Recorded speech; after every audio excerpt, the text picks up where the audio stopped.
favor. Me ajuda a abrir. Como que abre isso? Você me ensinou, eu errei. Jesus amado.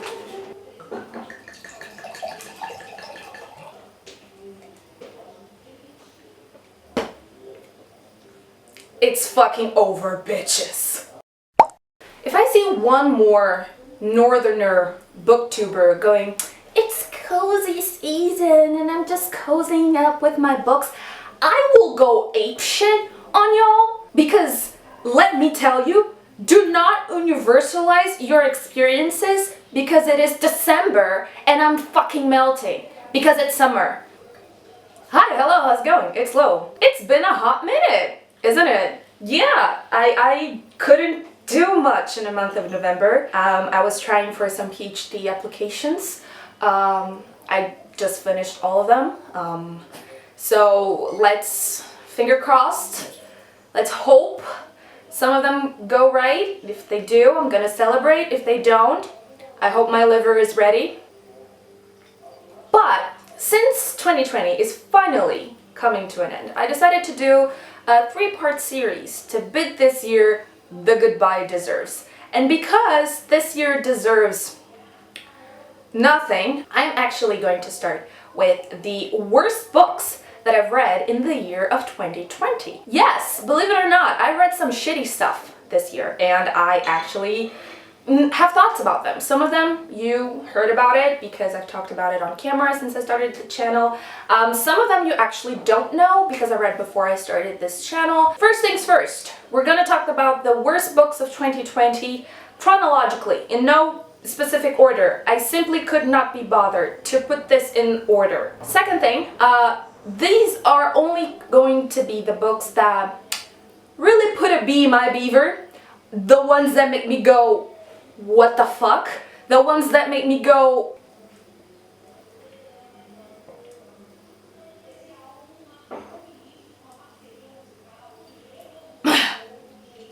I'm gonna regret that. I am going to regret that. So these are not going to include the particularly shitty books that I go after when I'm not really willing to think about anything.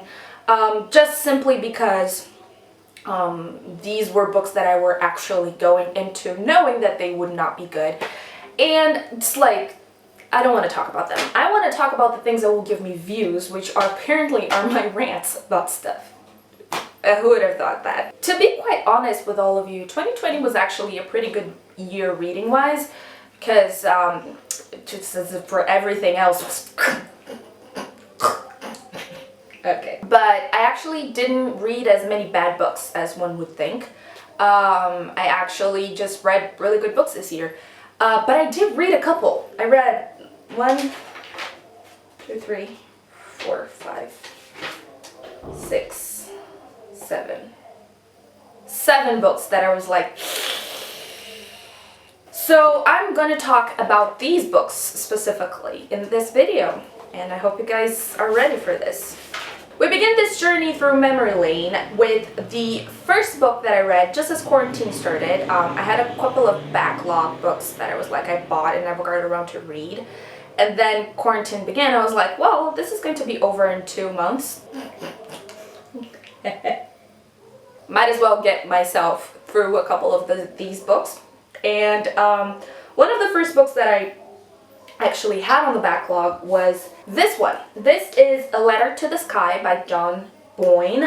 This is the old version of my monthly subscription service. The cover is, as always, is really stunning. Like, okay, let's discuss this little bitch. I gave this book 2 stars, and in hindsight I should probably give it like 1.5. Basically, this book follows 3 alternate timelines, following this one aspiring writer called Maurice. But Maurice, even though he has kind of like a knack for telling stories, he has a huge issue, which is he can come up with plots. So he just steals them in the most weird ways possible. So that is the premise of the book. Let's begin with it. What the fuck is this premise? Has John Boyne never heard of a Shakespeare retelling? It's so fucking stupid because Maurice is like, I just can't come up with original story ideas, and he just tells stories of random people. And I'm like, why didn't you just go to Greek myths or whatever else the fuck you can retell and make a career out of it? And like the conflict of the book didn't have to exist because Maurice could clearly write. He just couldn't come up with anything original, which just leads me to think, why would you do that? It's just, it doesn't make any sense in my head. Basically, like, the book is told through 3 main parts. So the first part is told by the perspective of an old writer who was brought up in Nazi Germany, and he has a very tragic, very difficult background. He kind of falls in love with Maurice, and when Maurice finally finds out what happens to him, he sits down, writes a story about him, and basically ruins the guy's life. Very similar to another John Boyne book that I actually enjoyed a lot. It's called The Absolutist. So it's like, it's a book about plagiarism that kind of plagiarizes one of John Boyne's self-stories. I would argue that this might be the intention, but truth be told, this book was so lazy that I'm just like, oh, nah. The second part of the story is told from the perspective of Maurice's wife a couple of years later, and that was a shit show. This was the part of the book that I was seriously considering dousing it in gasoline and setting it on fire.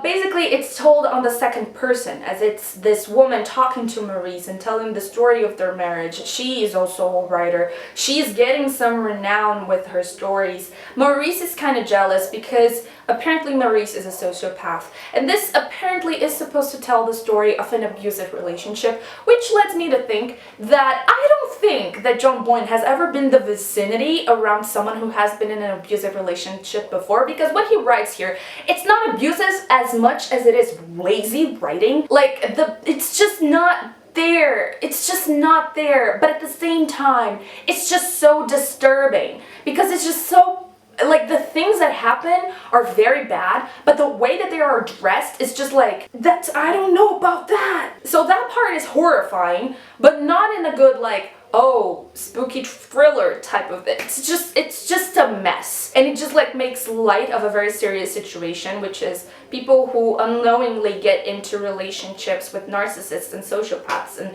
seeing as I've dated a couple in my life, I think I can say, like, I have the propriety to say that this is not accurate at all. And then in the third part is actually when, you know, Maurice's actions kind of catch up or with him or whatever. Just like, it's just so fucking lazy. This book is just a huge train wreck, and I disliked it profoundly. So anyways, I gave this book 2 out of 5 stars. It wasn't a good read and it wasn't a good time, and basically I was just like, this is so fucking lazy. Anyways, I think it's just like, it's difficult for me to find a book that that is about writing and writers and isn't pretentious and boring as fuck.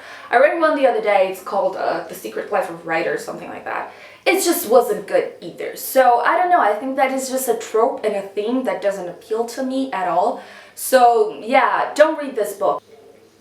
The next shitty book that I read in the year of 2020 was Serpent and Dove by Shelby Mahurin. I know, I'm dunking on your faves.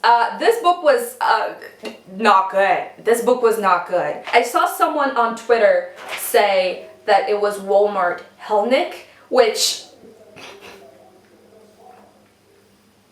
bless your soul. I gave Serpent and Dove 2 out of 5 stars. Like, I have to admit, I had a lot of fun reading it. It was like a dumb book to get me through hard days of the beginning of isolation when I just hadn't died inside yet. So it was like a fun story. Is it a good story? Absolutely not. I had a lot of fun because of how bad it was, which is something that I tend to do with a lot of books, as you guys may or may not know. Seriously now, one thing that this book was really disappointing to me was that I actually really liked the dynamic of witch and witch hunting. Witch and witch hunter. I think there is something interesting to be explored in someone who can't really be blamed for what they were born with, and they're scolded and scorned by society, and then there's this other person who has to learn to unlearn their prejudice. And I think that this is an interesting dynamic, which is why I like Hellnick so much. I think they are a great couple.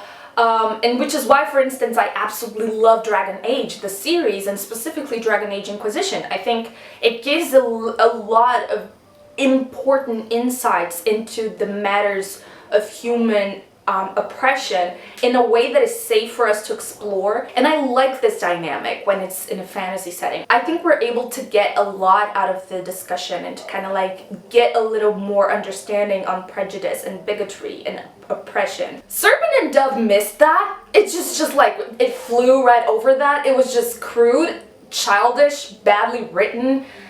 Nah, not a good one, not a good write. So I don't think Serpent and Dove, even though the premise of the book is specifically that, you know, witch and a witch hunter, I think the book failed to deliver on the premise. And it's a pity because I really like the plot and I like the concept of it. I did not like the execution at all. So like I said, I gave Serpent and Dove 2 out of 5 stars. I had fun. But I like shitty stuff, so you know, take my fun with a grain of salt. Festa é sua, hoje a festa é nossa, é de quem quiser, quem vier. Caralho, eu não acredito que eu tô ouvindo essa música em 2020. Será que eles já descongelaram Roberto Carlos? I'm also gonna get hate for this. I'm sorry. The next shitty book that I read in the year of 2020 was The Cruel Prince by Holly Black. I know, it's a fan favorite. However, this book is really crappy. Oh my god! Before I actually started reading this book, I saw fandom stuff about it. I think fandom Jude Carden is better than book Jude Carden, mostly because The Cruel Prince makes zero sense. This book is literally every fucking where. It's just like all over the place, scattered. Like the wine glass that I'm going to break in 0.5 seconds if I don't take care of myself. I ended up giving this book 2 out of 5 stars, and the reason is because there is an interesting sort of premise that is just very familiar to everyone who deals in fantasy, which is the Fae, and how this world is sort of organized. And I think Holly Black had a really good potential to really go really deep into this world building. I mean, the legends of the Fae are vague enough that you can take a lot of liberties with it. She did not. The world building made no sense to me. It was just like, there was this one, because I read The Cruel Prince and I was curious about the rest, so I downloaded it and I skimmed through it. And I think there was a part in one of the following books, I don't know, that it is stated that humans will not age while in the Fae realm, but if they go out to the human world, then they will age. Which led to the question, if this human girl has been living in Fae world all this time, how did she come to be a teenager? Also, does that mean that it will come a time in her life when she cannot step into the mortal world again, or she will turn into dust? Those are questions that we must answer when we're thinking about world building. Or another thing, if like iron is so poisoning, it's just so dangerous to the Fae, can they eat red meat? Is human blood poisonous to them? Are the humans in this world suffering with iron deficiency and anemia? Like, there's just so many questions that I want to answer. I want the answer, but Holly Black just doesn't give it to me because she's focused on making Jude this very badass character, and I did not see it until Jude randomly kills a guy and hides him in her closet, and I was like, where did this come from? I mean, you know, Carden's backstory is this troubled child, and you know, I don't really care about all of that. It's just very messy all around. And it's just like the characters are kind of like all over the place. So I really did not like The Cruel Prince. I mean, if you like it, just you do you. It was not it just really wasn't my cup of tea. So, you know, I guess. The next book that I disliked in the year of 2020 was Milk Teeth by Amrita Mahale. I don't really know why I disliked this book so much. I think it was just because I was very confused throughout all of the book. Basically, this is a story set in Mumbai, and it kind of follows the development of the city as the city goes through many different waves of change in the world. And it specifically follows this childhood friend couple sort of type as they grow up, and then I don't know really what happens. Like, they're supposed to get married, but they don't, and just like, it's just a lot. I have a feeling that the author really tried to use people to explain the changes that her hometown went through, which was great. It's a great premise, but I think that, like, it just didn't, the execution was really poor. I really didn't care about the characters at all. And, you know, the changes in the city, it felt really disconnected. Like, I was reading about these characters that I did not care at all. And then at a certain point I would get parts about this history of Mumbai that I thought were really interesting. So I was like, why didn't she just write a non-fiction book about the history of Mumbai? And at a certain point, I don't know, there is a, like, out of nowhere the guy turns gay, and then there's like, she started cheating on her husband that it's just like, it's just a lot, and it's really all over the place, and it's a pity because I think this is an interesting way to showcase change in different places. And I gave this book 2 out of 5 stars, but if you're interested in the same concept, like showing how a single place can change through generations, through the eyes of certain characters, to sort of personalize the loss and personalize the difference, I would strongly suggest to pick up A Thousand Splendid Suns by Khaled Hosseini. That is just a love letter to the city of Kabul, but not only that, it's told through the perspective of incredibly well-rounded characters, and you really feel the changes that Kabul goes throughout the story, and through the pain and the suffering and the joy of these characters. So it's beautiful, and it's a beautiful concept, but I think it was really badly done with Amrita Mahale's book, which is, oh meu Deus do céu, oh meu Deus do céu, que carícia, meu Deus.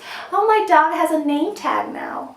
I just bought him a name tag because he decided that he likes to take strolls without me knowing. This small thing, look at the size of this dog. Do you think he can survive on his own outside? Of course you can't. Você não consegue.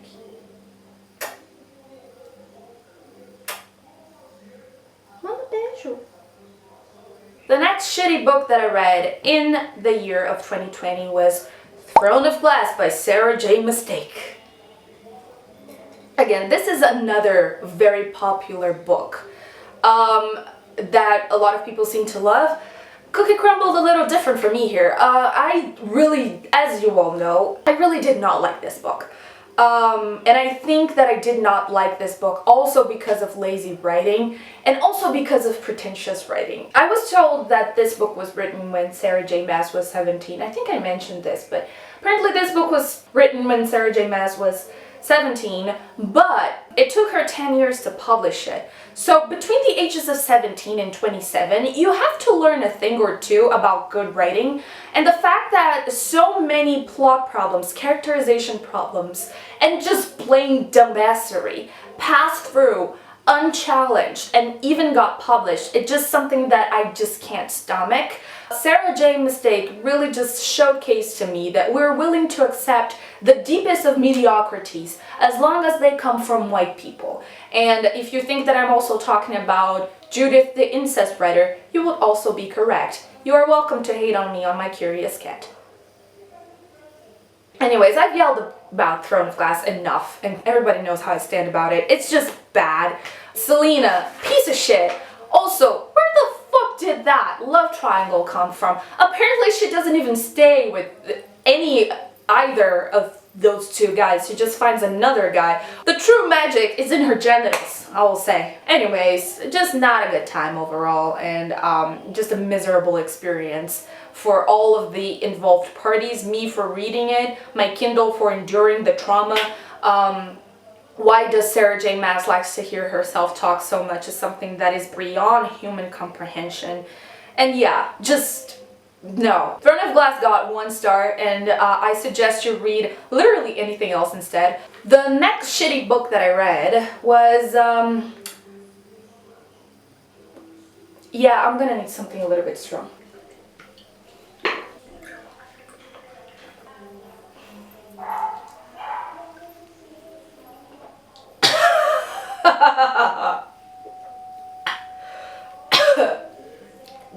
shitty book that I read in 2020 was Woven in Moonlight by Isabel Ibañez.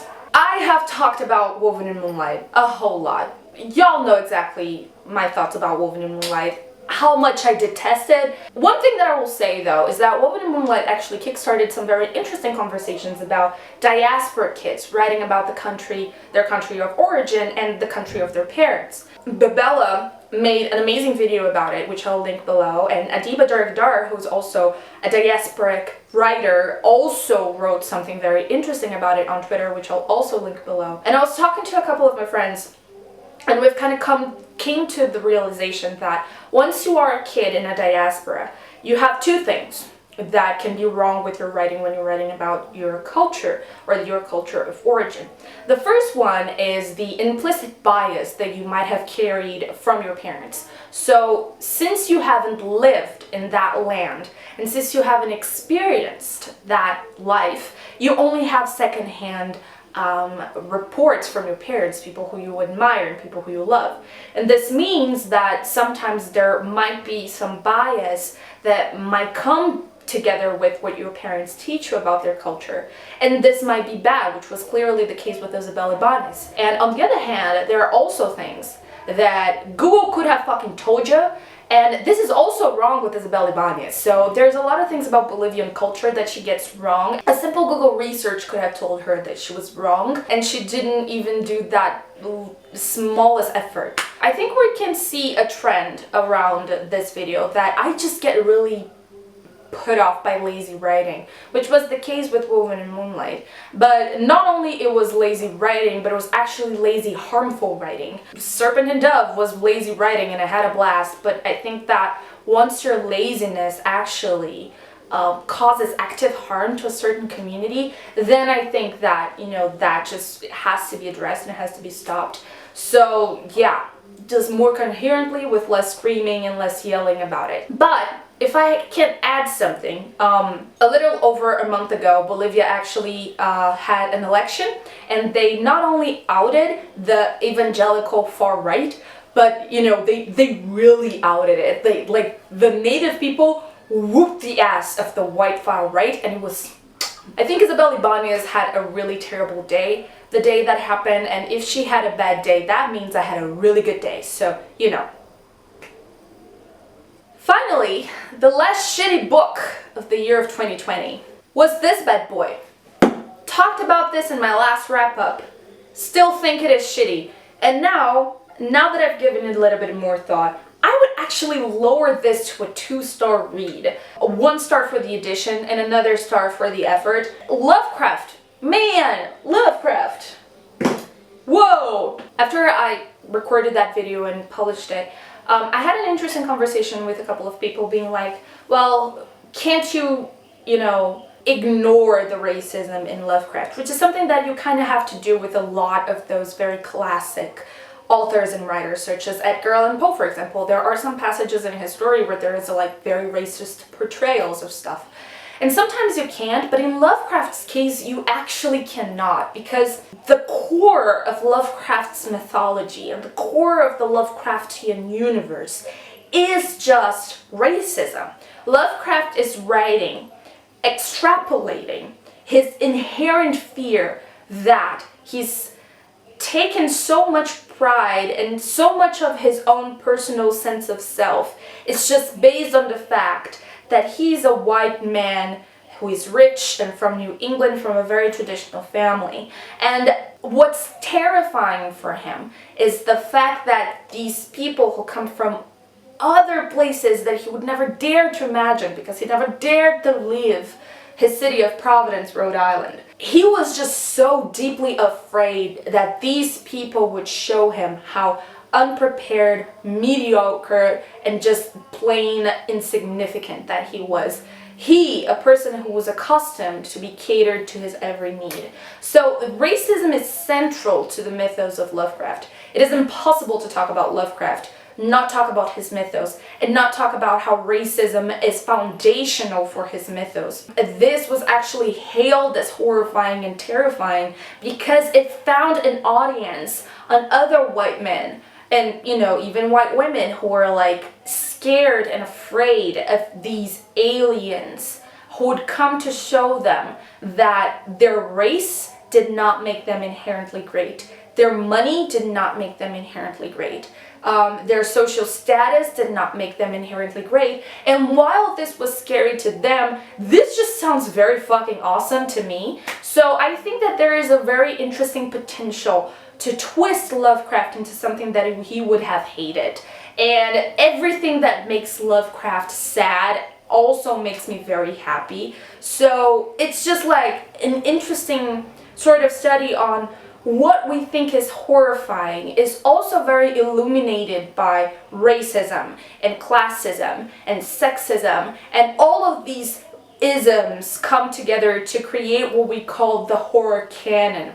And that really defines of what we can find scary and what we can find naturalized. So when we think about Lovecraft, we're horrified at all of that, but we really ignore the true horror and the true trauma that was slavery, for example. But what we're trained to think that that is normal. We're trained to think that this is something that just happened. When in fact what we're trained to think that is horrifying is just racist prejudice. I could write a whole essay about how Lovecraft was a little shit, but instead what I will say is that if it were in 2020, Lovecraft would be going to Trump rallies with his MAGA hat, being full QAnon trash, saying that the election was rigged, and none of you can prove me otherwise. In the end, and with my last sip of wine, I gave this book 2 out of 2 stars. I think it was an interesting exploration on the origins of what we learned to call horror. On the other hand, I could do without the racism, and if I did without the racism, then I would do without Lovecraft, which is not something that I'm particularly opposed of. So what we took away from this 2020 is that I fucking hate Lovecraft. So fuck you, Lovecraft. And with that, we've finished today's video on the worst shit that I've read in this year of 2020. I hope you guys enjoyed it, and join me next week when I actually talk about things that I liked. That is it. Have a nice day, and goodbye.